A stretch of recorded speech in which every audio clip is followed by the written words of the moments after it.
નમસ્કાર દર્શક મિત્રો, મિરર ઓફ ધ વર્લ્ડ ન્યૂઝમાં આપ સૌનું હાર્દિક સ્વાગત છે। નિસહાય માનવ કલ્યાણ સંઘ અને શ્રી હરિ સેવા ટ્રસ્ટના સંયુક્ત ઉપક્રમે દિવ્યાંગજનોના પડતર પ્રશ્ને વડોદરા જિલ્લા કલેક્ટર કચેરી ખાતે આવેદનપત્ર સાથે રજૂઆત કરવામાં આવી। અન્ય રાજ્યોની તુલનામાં ગુજરાત રાજ્યમાં દિવ્યાંગજનો માટે સરકારી લાભમાં ભિન્નતા જોવા મળી રહી છે, જેમાં અન્ય રાજ્યોમાં દિવ્યાંગજનોને 3000નું પેન્શન આપવામાં આવે છે, જ્યારે ગુજરાત રાજ્યમાં 1000નું પેન્શન આપવામાં આવે છે। તે જ રીતે દર મહિને મળતા સરકારી અનાજમાં પણ તફાવત છે।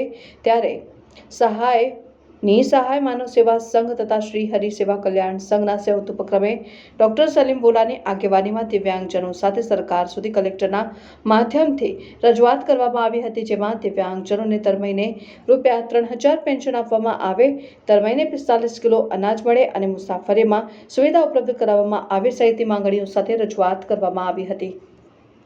આજે નિસહાય માનવ કલ્યાણ સંઘ અને શ્રી હરિ સેવાના સંયોગથી અમે અંધજનોના પડતર પ્રશ્નો લઈ આવ્યા છે દિવાળીપુરા કલેક્ટર કચેરી ખાતે। એમાં પ્રથમ જે સરકારી કર્મચારી હોય અને દિવ્યાંગોના એનું પેન્શન મળતું હોય એના સંતાનને એ સરળતાથી મળે, એની ફોર્મની વિધિ બહુ સરળ બનાવવી જોઈએ। બીજું, જે સમાજ સેવા ખાતા દ્વારા એસટી નિગમનો પાસ આપવામાં આવે છે એ જોઈને 45 કિલો અનાજ મળવું જોઈએ। હાલનું જે અંધજનોને પંગોને જે અનાજ મળે છે સડી રહ્યા છે। ત્રીજું, કે બધા રાજ્યોમાં લગભગ અંધજનોનું પેન્શન 3000 મળે છે બીજા રાજ્યોમાં, જ્યારે ગુજરાતમાં સૌથી ઓછું 1000 મળે છે। તો ઓછામાં ઓછું 3000 પેન્શન કરવું જોઈએ એવી વિનંતી કલેક્ટર સાહેબને અમે કરવા આવ્યા છે।